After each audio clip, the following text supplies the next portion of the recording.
Hi friends, ഇന്നത്തെ നമ്മുടെ റെസിപ്പിയുടെ താരം ബ്രെഡാണ്.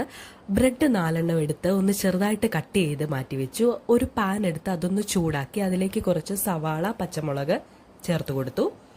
അത് അത്യാവശ്യം നന്നായിട്ടൊന്ന് വഴറ്റിയെടുത്തു. ഒരുപാട് അങ്ങ് ബ്രൗൺ കളർ ആകണ്ട, ഒന്ന് പച്ചമണം മാറി വന്നാൽ മതി. അതിന് വേണ്ടിയിട്ട് കുറച്ച് ഉപ്പും കൂടെ ചേർത്ത് നന്നായിട്ടൊന്ന് വഴറ്റി. പിന്നെ പൊടികൾ ചേർത്ത് കൊടുത്തു. മഞ്ഞൾപ്പൊടി, ഗരം മസാല, മുളക് പൊടി, ഇതാണ് പൊടികളായിട്ട് ചേർത്ത് കൊടുത്തത്. അതും നന്നായിട്ട് പച്ചമണം മാറുന്നതിന് വേണ്ടിയിട്ട് ഒന്ന് ഇളക്കി കൊടുത്തു. പിന്നെ ഒരു തക്കാളിയാണ് ചേർത്ത് കൊടുത്തത്. ഒരു തക്കാളിയില്ല, ഒരു ഹാഫ് തക്കാളി. പിന്നെ അതിലേക്ക് ചേർത്ത് കൊടുത്ത് 2 മുട്ടയാണ്.